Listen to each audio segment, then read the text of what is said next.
Hey everyone, so today I'm going to be doing a swatch video for all of my washi. I'm not going to be going too in depth about this because it's really repetitive and it would be silly to explain every single washi I'm swatching, especially because most of it's simply gilded and I don't know the exact names. There's not really a reason to go through each one because it is a lot. So what I did was I already recorded myself doing the swatches without talking through it, and I sped that up a lot so you can still see me doing it, but I can talk over it and do the Q&A portion.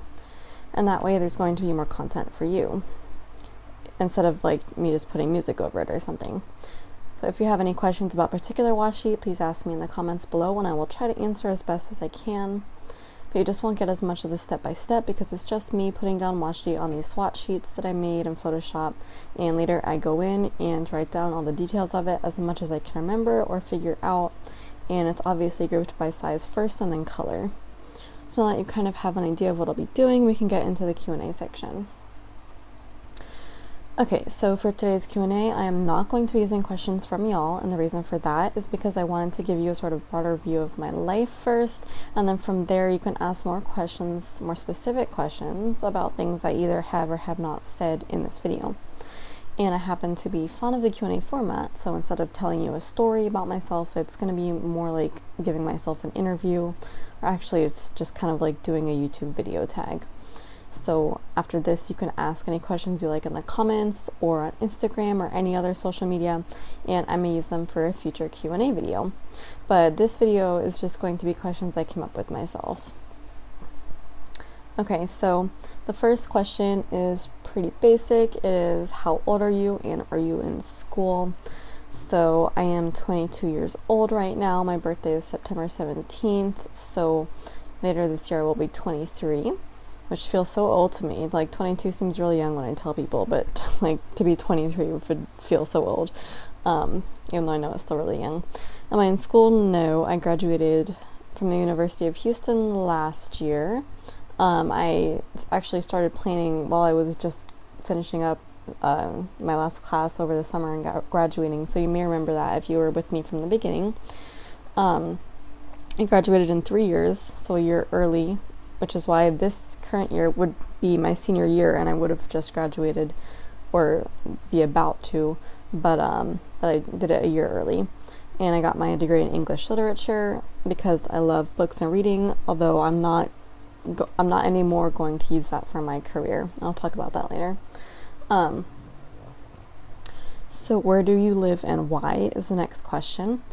I live in Santa Cruz, California right now, which is kind of a beach town, a beach and recreational drug town, which is not really my scene.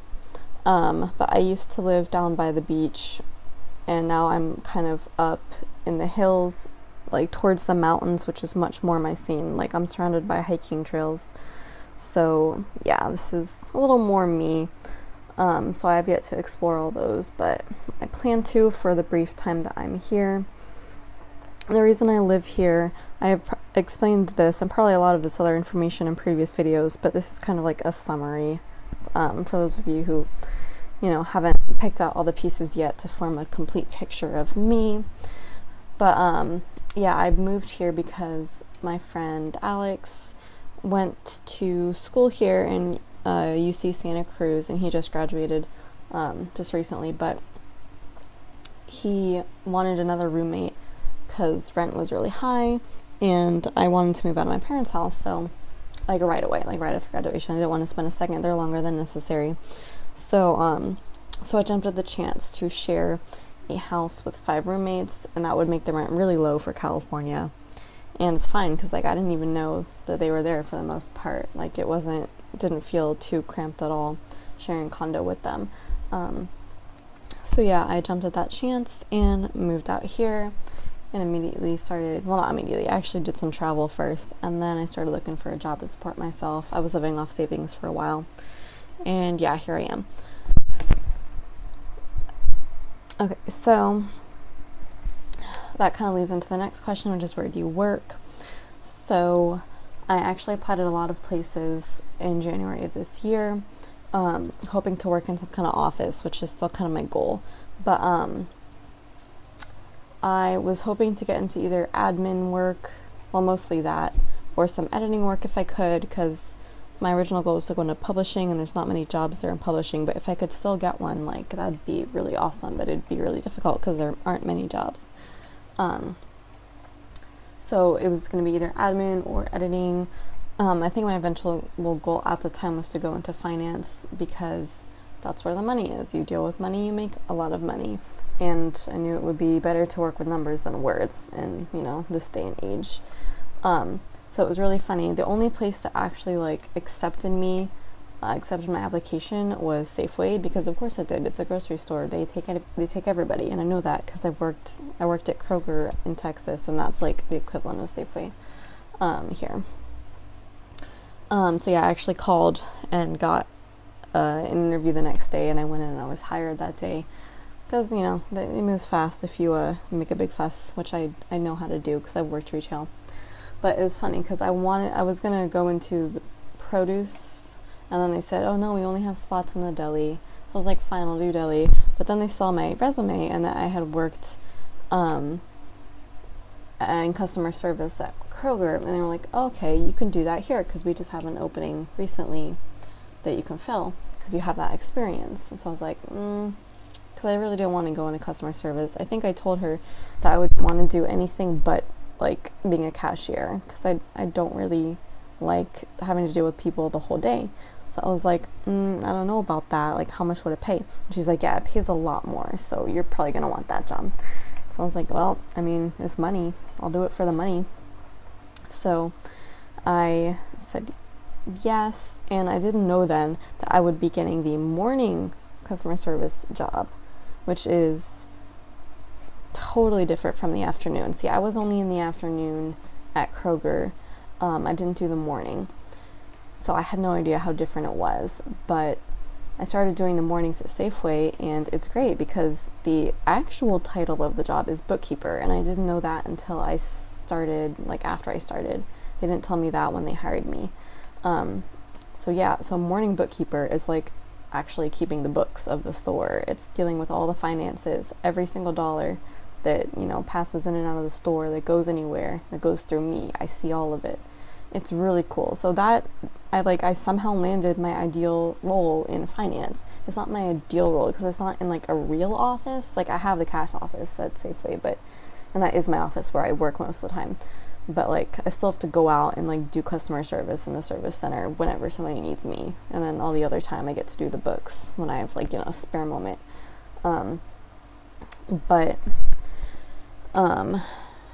So yeah, my ideal job is to be just in an office where I can stay there the whole day, and it's not a people-facing job. So that's what I'm kind of working towards. But I got lucky in that my job title is the same because I do want to do bookkeeping. I don't want to do accounting necessarily. I want to just stick with the books, bookkeeping specifically. And I'm actually doing an online course for that. I may have talked about that in previous videos, but not too in depth. But I'm doing a course on how to kind of build your own bookkeeping business. And I've started many freelance businesses before, but none I've really stuck with or made a lot of money with. And I had my editing business for a long time, and I did a few books for that, but it kind of petered out. And I still have my sticker shop, which I guess kind of counts, and I still make a profit each month on that, which is nice, although it's really tiny. It's, I'm going to grow that. I'm actually definitely working on growing that in my free time. But in order for an actual career that will take off right away, apparently bookkeeping is the way to go, because there's always small businesses that need bookkeeping help. Nobody wants to do that themselves. So, if I have that, I offer my services, I'm always going to have work, and it does pay really well. So I want to learn how to do that for real for small businesses, which is way different than doing it for a grocery store or in retail, just in the store itself. If I went to corporate, that would be different, and I would want to do that. But right now I'll take what I can get, which is retail bookkeeping. So at least it's, something I can put on my resume.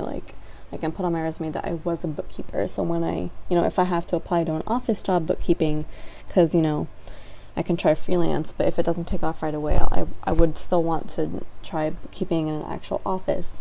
So I can at least have that on my resume that I was a bookkeeper, technically twice now, even though, evening bookkeeping is much less bookkeeping and much more customer service. But I can still have that on there, and that, I wasn't working with money, so I can say that, and I can say what I've learned in the course that I'm taking right now. So it's definitely a leg up. So I got really lucky with that. I'm still working with money all the time, which is a great experience. Do I like it as much as I would being an editor? I do like it, but I have this weird thing about myself where I like basically everything that I end up doing. Like, any position I have to be in for a long time, I will enjoy it while I'm doing it. And if I ever quit, I will look back on it and say that it was bad. That was basically how my previous jobs have been, except for the internship that I had. And that's how school has been. So, anything that I'm in, I will enjoy. And then when I'm out of it, I'll look back and be like, yeah, that was crappy. But, I'm in this job right now, so I like it right now. And I know it's not the best it could be, but it's, much better than a lot of other things could be. It's much better than being a checker full-time, a cashier. So, I'll take it. And yeah, I don't think I like working with numbers more than words, but in terms of what's going to make me a career, I'd much rather feel really confident and knowledgeable in my career path and job security, and knowing that I have a really good skill that not everybody else has, that is important and makes money. Like, if I say I'm an editor, nobody knows what that is and nobody cares. They don't think that's important. But if I say I'm a bookkeeper or an accountant, then they know what that is and they know it's important and it's respectable. And I like that feeling of knowing that I have a respectable job in a respectable industry. Like, saying I work in finance is the coolest thing in the world to me. And my dad does. He's an international financial consultant, so it's also really cool to kind of know that I'm following those footsteps a little bit, and I know he's really proud of that too. So it is definitely harder. There is a learning curve, because if you grow up with a right brain, an English-minded brain, like words and books and creative stuff like that, then you're not really wired to understand numbers as well and money. So it was a learning curve, but I'm getting it. I don't think it's out of my reach at all, because finance is a lot easier for, I think, someone like me to understand than science or just, flat mathematics, like calculus and that stuff, and even physics, which is like math and science. Yeah, that I can't comprehend it. So, but finance is something easier for me to understand, because it has more bearing on the material world instead of the theoretical. So that's just my way of putting it. I know science has a lot of bearing on the physical world too, but I just can't grasp that. So that's why I think I can handle it so far. I can handle what's happening. Oh yeah, I've talked a lot about work. So now let's be done with that. And the next question is, what do you do outside of planning? I do a lot of things. I have a lot of hobbies that are mostly indoor activities. The only really outdoor activities I do are hiking on occasion, and that's my commute to work, is hiking, basically, because I live on the hill. But and going to movies, and I guess going out to eat, but that's not really a hobby. I just like trying new restaurants. Yeah, I guess I'm not too much of an outdoorsy person. But yeah, indoors I have a lot to do. So obviously I do planning, and I work on my shop, and I film videos, and I organize stickers till the cows come home, which I freaking love doing. I'm currently in the midst of organizing my binders right now, and once they're all finished, I will do a video on that, so stay tuned. So I do that. I also read. I used to be at a point where I would read 100 books a year. No longer at that point. I haven't done that in a couple years, actually. I'm really behind. I've set my goal at 50, and I've managed that, but it's hard. So right now I'm mostly reading nonfiction, and right now it's like the science of food books, like that sort of thing, because I love food and I've been obsessed with it lately, and I like knowing about food science. It's the only science I can kind of understand. So I've been reading that. I've been watching a lot of movies on my own, not so much shows. I still have to get through my YouTube watch later list. before I start watching more shows. I have to catch up on Family Guy. The last 4 seasons I haven't seen. I've seen all 13 before that though, so I'm the weird person who binges shows like that, and it's always cartoons. So I do watch a lot of things. I listen to music occasionally. I used to listen to it more. I built up a playlist of, thousands of songs, and I will occasionally go back and listen to that. And crafting, of course. I used to do that a lot more as well. Now it's just, whenever. I want to get back into cross-stitching though, because I started that a year ago, and I got really into it, and it's always just sitting there staring at me like, come on, stitch me. And I haven't had a chance to get back into it, but I want to, so I'm probably going to make the effort to do that one of these days when I have free time, when's that going to be, but I'll try. I'm really going to have to schedule it in, which is, an occasion I wish I was pre-planning instead of just memory planning. I can put it in my B6, I guess. So that's the kind of indoor stuff I do, just planning and books and crafting and watching stuff, and cooking, obviously. Okay, so that's that. And the next question is, are you in a relationship? I have talked about this in the past few Plan With Me's probably. I have a soulmate, and yes, he does acknowledge that we are soulmates. We have been on and off for 6 years. Right now it's in an off period. Because we're at the point in our lives where we have kind of different goals. Obviously we know we're meant for each other because the whole soulmates thing, and if we're going to be with anybody, it's going to be with each other, but right now we're not at the point where we're ready to settle down and do all that family stuff, and we've talked about it, and we're probably going to, most likely, but right now we're both kind of starting our careers and actually trying to have a career, because, we're both at that age where it's hard finding out what you're going to do for the rest of your life, and we're long distance. We live in 2 different places, so it's not like we can really do that together at this point. It's just not feasible, and where we are at our life, we're not at the point of settling down like that. So we've talked about that, and I do think it's for the best. We are in touch occasionally. We're probably going to come back together once we've reached that point of, stability. I don't know when that's going to be. It could be in a year. It could be in 10 years. I really don't care. I know that I have a soulmate and that this is the best thing for us right now. So I'm pretty happy, and it's really nice not having to worry about, finding that special someone. It's nice knowing that you have that someone and knowing that you're going to, work through your life together, even if it's not, the perfect fairy tale relationship. So it really takes a load of pressure off my back, the whole dating scene, kind of not super into that. I'm just kind of enjoying being on my own too, because I don't think I could live with another person at this point. No way. I need some time to do all my hobbies and stuff before I split my time between a full-time job and, a husband, and don't have time for any of my many hundreds of hobbies. So, I just know that when we move in together, planning's gonna fall behind so bad. So, it's fine. And I know I say that help me, I'm dying inside, but no, it's really fine. Okay, so the next question is, do you have pets? And that's kind of an exciting one because I actually have never really had a pet of my own. I had fish when I was a kid, but that doesn't count. Everyone knows that doesn't count. That's stupid. And we had, the family cats and dogs. I never liked the dogs, never got along with them. I always loved the cats. I'm definitely 100% a cat person, and I eventually will have cats, but right now they're expensive and I'm allergic, and I'm not gonna throw money at something that I'm allergic to if I don't really have it to spare. So it's not gonna be a cat.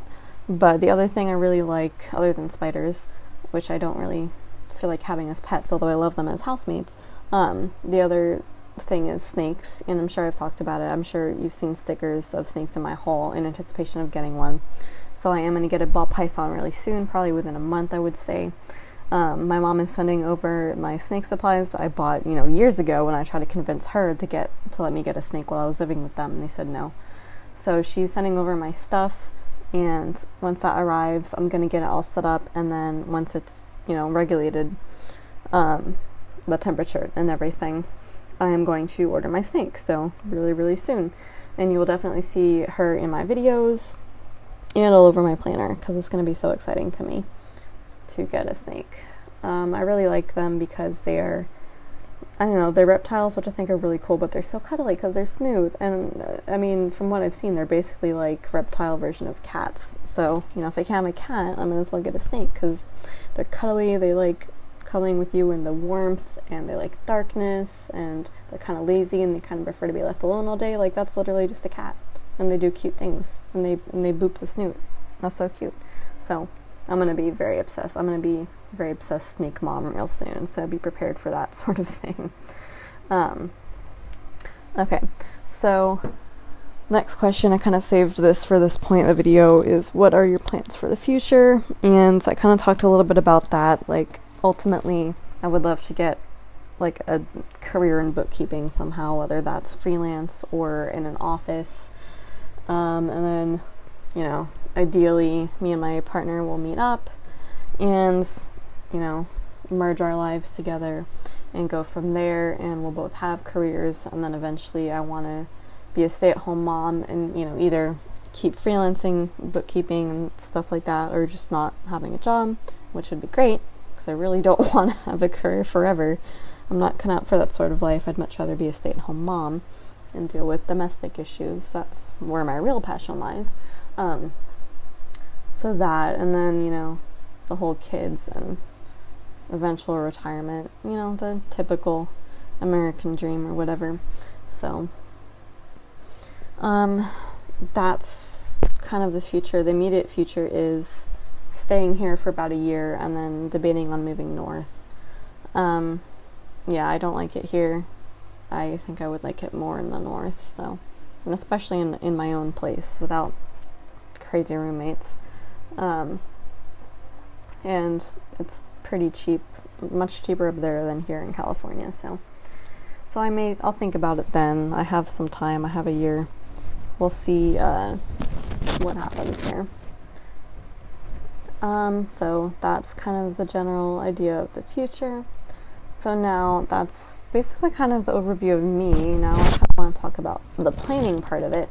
So kind of general question is, how did you get into planning, and what type of planner do you have? So I got into planning, I'm pretty sure it was from YouTube. It may have been a YouTuber I already followed who like got into planning. Like, she may have been like a crafter or a lifestyle blogger, and she like started planning, and so she did this like little plan with me, and I was like, that's fun. I wonder, what the other options are. So I searched around YouTube, and I found so many plan with me's, and I was like, dang, I want this me.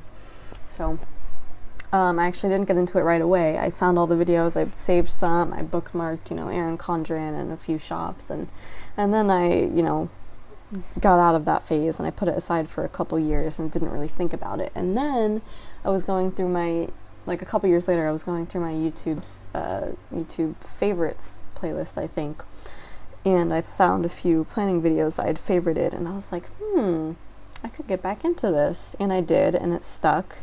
And that was in May of last year or whatever. And I went into it hardcore. So I bought the Erin Condren 1.5-year planner.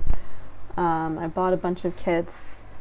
I had a Cricut, so I started buying printable kits for that, and I, cut them out with that. Quickly realized the Cricut sucks. Quickly realized I wanted to monetize this, because I monetize all of my crafts until they fail.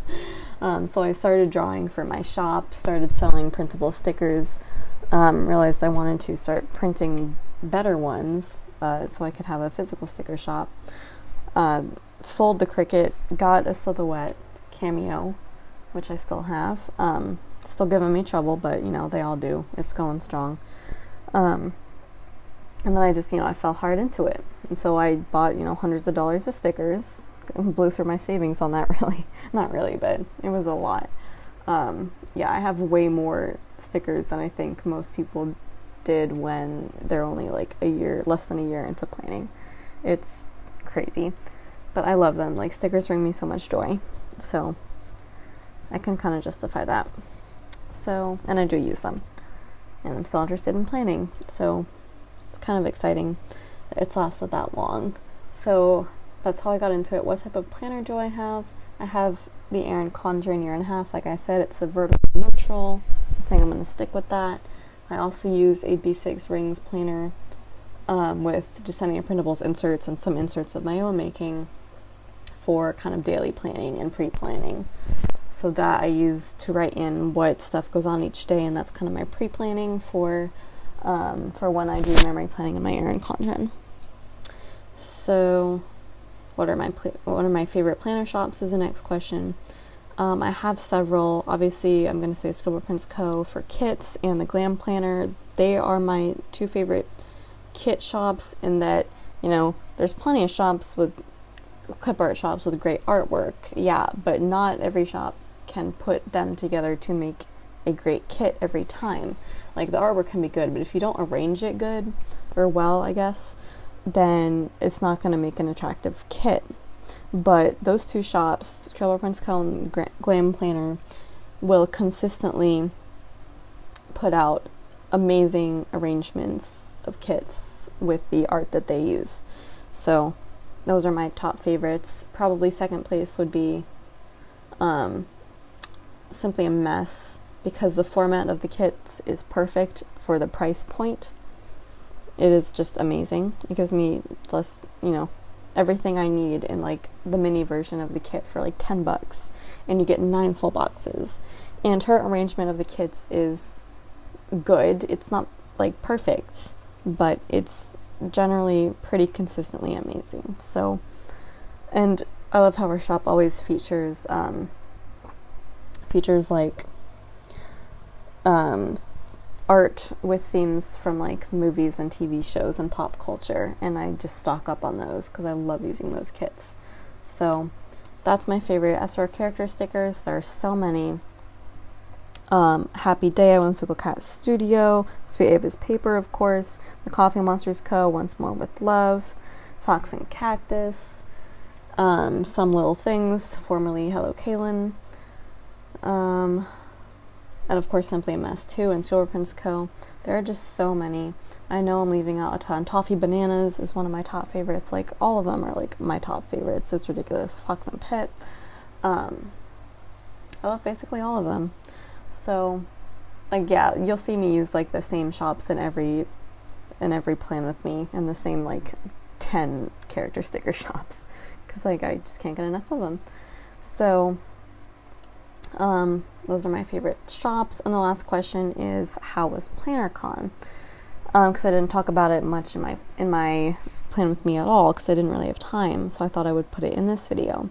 So PlannerCon was fun for my very first planner conference, but I would not go again to PlannerCon. If I was going to go to another planner conference, it would be to Go Wild, or I guess the Scribble Prints Co. planner party, or maybe the Wonton and Million one, but those are more parties than like actual conferences. So if I'm going to go to another one, it would be Go Big or Go Home, so it would be Go Wild. So for this one, it felt kind of more intimate than Go Wild seems to me, even though it was a big conference and a lot of big names attended, and I got pictures with a lot of them, which I'm really happy about. Takes a lot of bravery to do that, but I did that, coming from a former introvert. So it did feel more intimate, although it was a good size. The only problem was I felt like the organization was a bit off, and they had weird rules about swag. Like, if you weren't physically in your seat when they were passing out swag, if you were up talking to somebody, like, you wouldn't get it. So I missed out on some that way. Things were supposed to start at certain times that started at later times, and there was too much stuff for people at one place and not enough at another place. The luncheon, I think, ran out of food at one point, although I thought it was really good.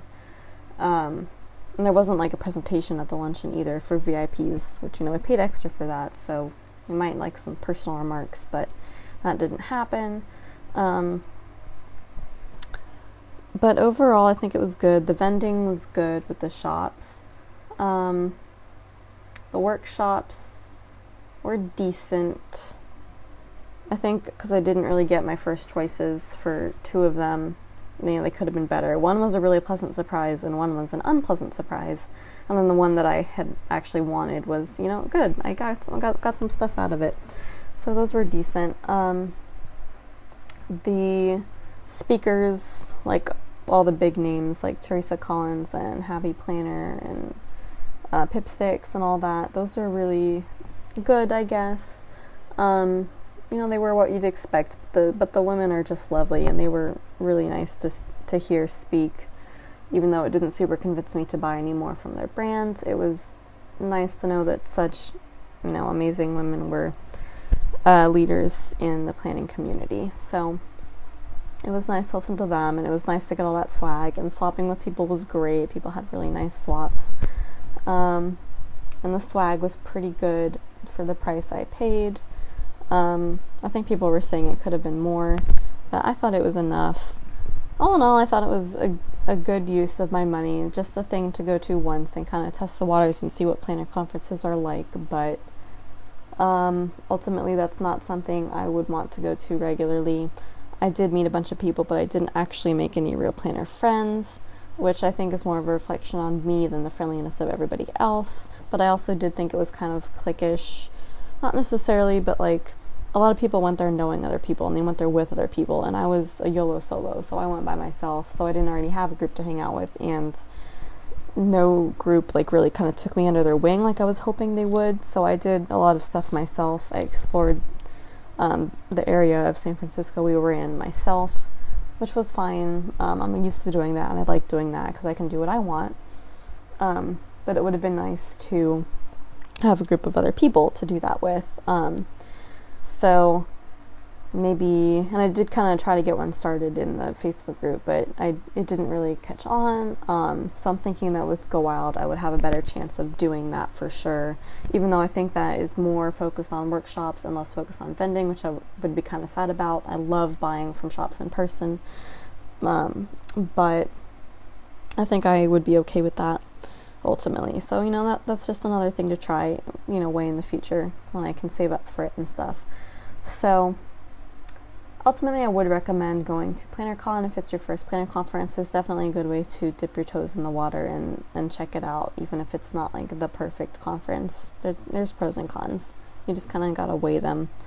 But I went in, not having any prior thoughts about it, and then afterwards I went into the Facebook group for it, and people were really hating on it and saying all the negatives of it, and I was like, some of this I can see why it makes sense, but it didn't really like detract from the experience for me that much, or I didn't notice it, or I didn't think it was that bad. So there is some bad stuff people are going to say about it, but ultimately you're going to go and you're going to have your own experience. It's not going to be like everybody else's. So yeah, I think it's a good conference. So that was my thoughts on PlannerCon. And yeah, I think we're kind of nearing the end of the video. I've probably gone over the sped up footage I have a little bit, but I'm trying to keep it kind of short. So that is the end of this Q&A. Like I said, if you have any more questions about stuff I've said or stuff you want to hear from me, please let me know in the comments or on Instagram or any other social media, and I will try to include those in an upcoming video. Okay, so I've finished basically all of the swatches. Almost every single washi that I have is swatched. I didn't do a lot of the ones that were like glitter or glitter vinyl or stuff like that, or the overlay ones I have, like the snowflake overlay. I think that's from Target, but I didn't do those. I don't really know why. I think it was just at the end of the project and I was just kind of done, and I also keep those in a different place from the others, so those aren't swatched, but it's still pretty easy to tell what I have. So yeah, so I've already written in all of the information that I have. A lot of them I don't have the information on because I didn't buy directly from the shop, or I just don't remember, but I filled in what I could, and I put them in page protectors in a binder. So I'm just going to kind of flip through them so you can see how I organized it. So I started off with 5mm. This is my neutrals page. I have 2 pages of neutrals, then the red and pink.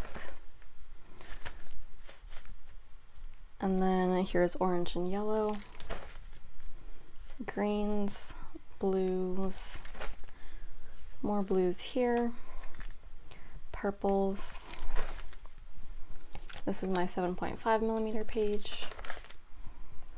And then we're getting into the 10mm, so this is reds and pinks, oranges and yellows, greens, blues, purples, neutrals.